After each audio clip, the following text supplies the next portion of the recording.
At first, we look at what makes people know you.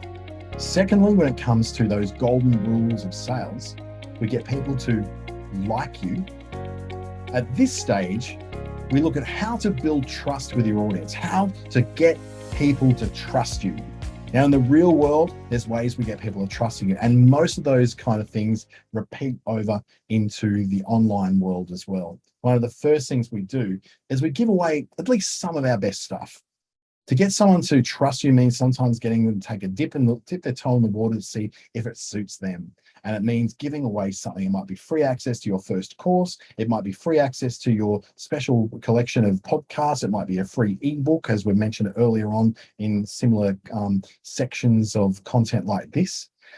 Just giving someone something of value that they can use straight away helps them to trust in you with a little bit for low stakes. There's no great big risk for them to try this out. And they go, oh yeah, that was actually a really good idea. That worked. They may then come back to you then and go, I need to grow this faster and bigger. What can you help me do? And that's where the money is for you. So giving away some of your intellectual property is a great idea, because let's face it, there's pretty much nothing that you do that can't be Googled. That they can't Google for themselves and find out how to do that themselves. So this whole thing of holding back all your content and all your ideas because someone's going to steal them, somebody probably already has. Someone's probably already done all that stuff. Almost all the great ideas that become digital businesses have already been done. It's just now a matter of people differentiating on brand, people differentiating on the kind of product, the kind of quality, and those kind of things to convince people to come across and buy from them instead of the person they're already buying from. Second way, don't break your promises. Oh, this one hurts because I've done it before. I've broken promises to clients. I've broken promises to followers that I was going to do something and I didn't get to it because it got too busy and it got too hard. Look, don't make promises unless you're going to be able to keep them. So you make strategic promises. You make the promises that you know you can deliver on. You know that I'm going to deliver you a piece of content every single week that's going to make it be useful towards your business. And then you make 2 pieces of content a week. That's great. You've overpromised and underpromised and over-delivered.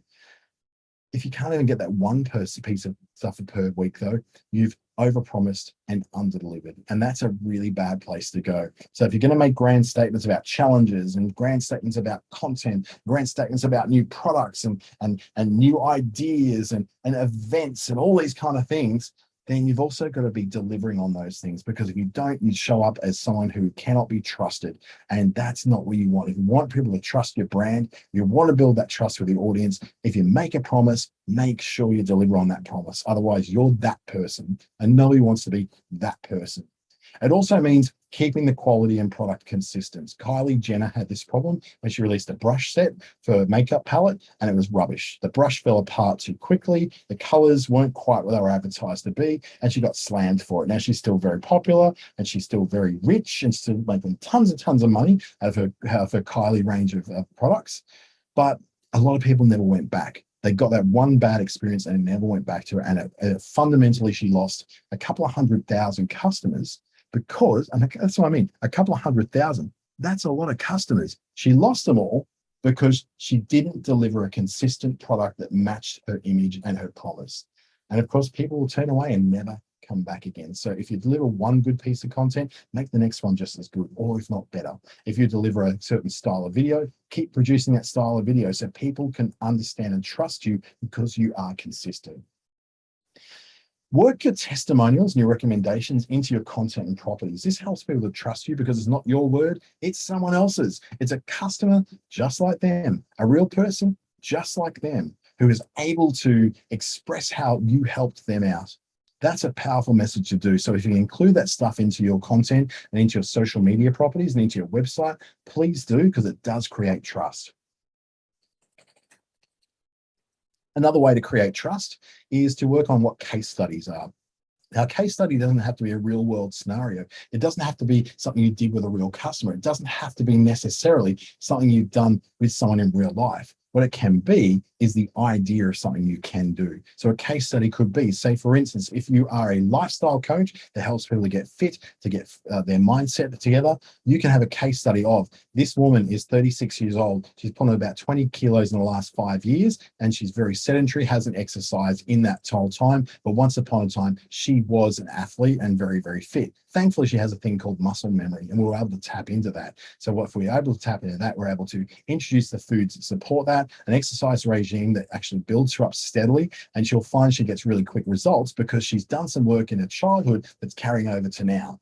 Now, that may not be a real person, but it's an example of the kind of thing you do with a kind of customer that might be kind of like the customer you're trying to talk to now. So if you're able to do that, you're speaking to someone's world with an example that speaks to their scenario, their situation. If you haven't worked with someone like that before, then give an example of how you would work with someone like that in the future. It shows you've thought it through enough and that you've got the chops and the credentials to be able to work with that person's type. Even if you haven't worked with them before, you've thought it through, and you know that what you do as your routine or your modality or the way that you work will work with that kind of person as well. And thankfully, there's a lot of different kinds of people you can work case studies around. And if you can write a case study that suits a particular person who's reading your comment, they will trust you because they know you've thought about someone just like them. And often that connection of being someone just like them is going to make them feel like they can know you, like you, and trust you all in one step. That could be an almost instant sale. I would say this because a lot of people are doing this on social media. Be inspired what the best people are doing, but don't steal their stuff. So be inspired by what Brené Brown is saying, but don't steal her ideas. Be inspired by what Simon Sinek says and the way he communicates and these riddles of language. I can't stand the guy, but he's got a way of communicating that some people really, really connect with. They really feel like they understand it and it's written just for them. So those kind of things, don't take the post and make it yours.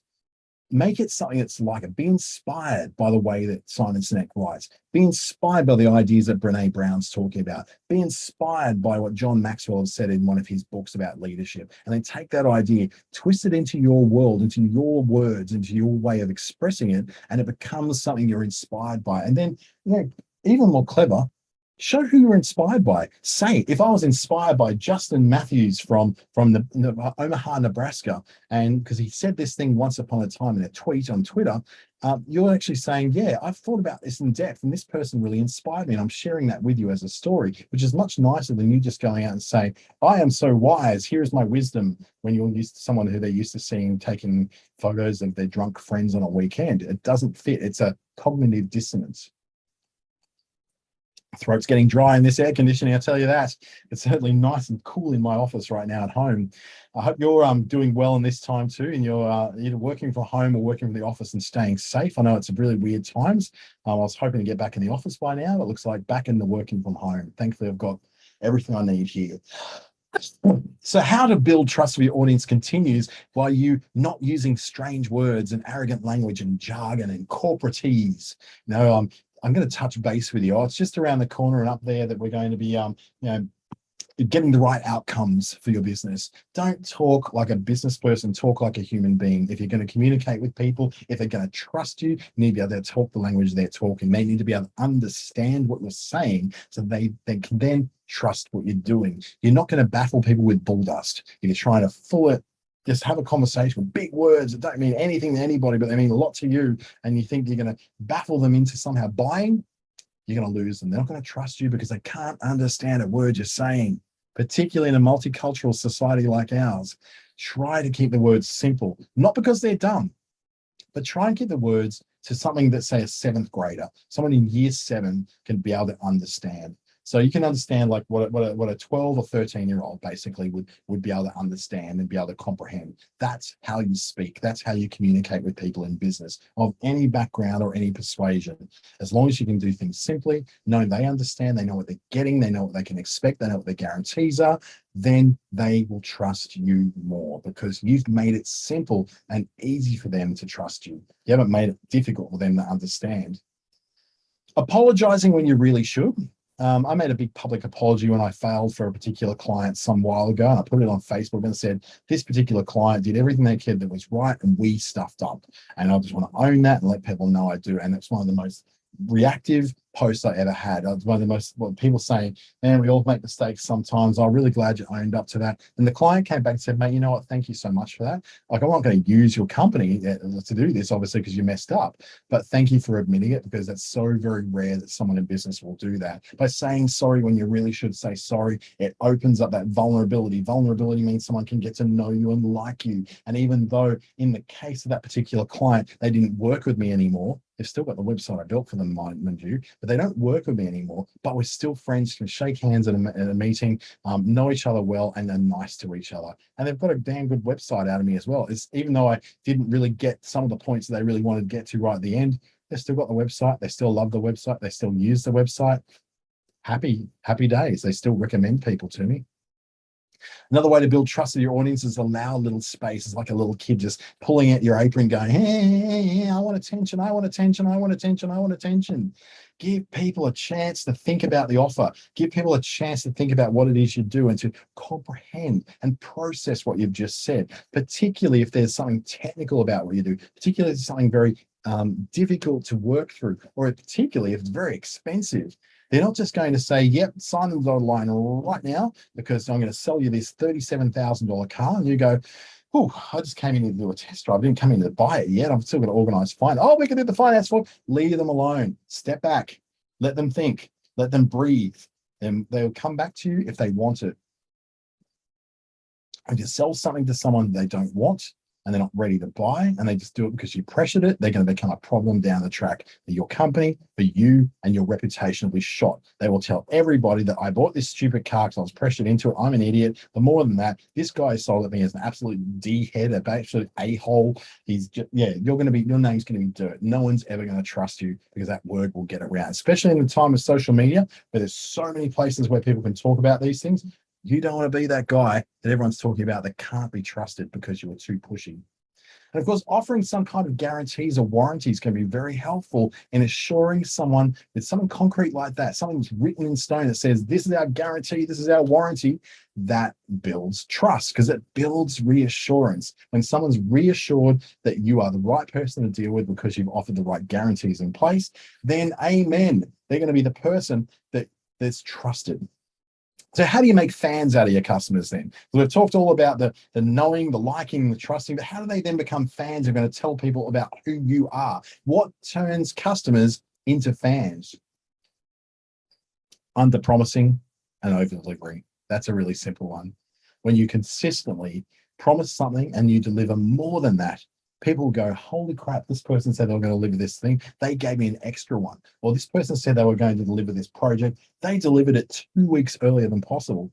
That's a great thing to be known for. When you under promise and over deliver, people will become fans of you and shout your name from the rooftops. When you make processes simple, when the process to deal with you is as simple as going from A to B, rather than go all over the place before, being passed around to accounts and passed around to admin and passed around to the vice president in charge of mobile phones in another state. When it's hard to deal with you, people are not going to become a fan of you. This is why people hate Telstra, because it's so hard to deal with them, because communication between one department and another is so poor. When you deal with a company that, I'm talking about Aussie Broadband, I use them for internet and they are amazing. The other one I've got here is Mate. Both of them, amazing, easy to deal with. Australian call centers, they deal with the problem. Most of the time it gets fixed right there on that first call. And when it does need to be passed to someone else, you've got an email that comes through to you say, this is who it's with, this is who it's going to, this is when you should hear from them.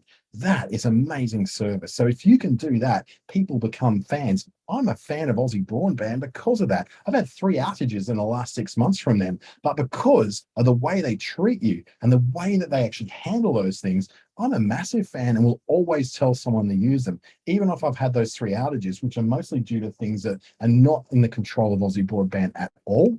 It's to do with, the backlogs and the backlines and the fiber optic connections that are owned by other people.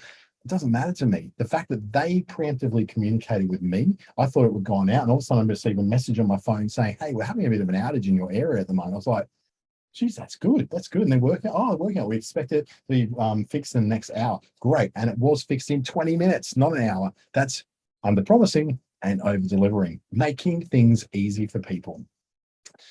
Being able to make it easy for people to share as well really helps. And also giving room for people to be able to easily share their successes and also easily communicate things like recommendations and reviews. When you make it easy for people to do those things, they're much more likely to do them. In fact, send them an email, reach out to them every so often and say, hey, how are you going? You've been a customer of ours for 8 months now. Thought we'd reach out and say good day. Anything we can do for you? If not, hey, keep going along your way, keep calm and carry on.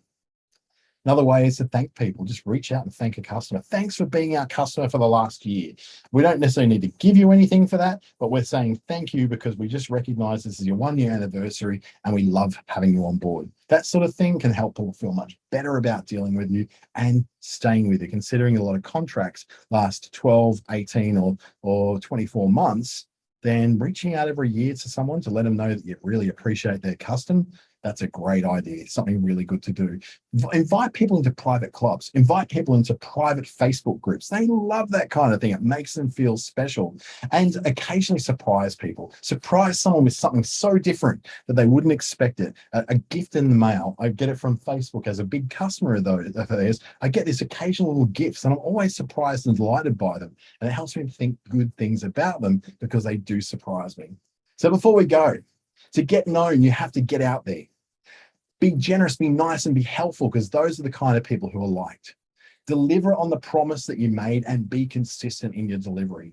And then go above and beyond to be something more.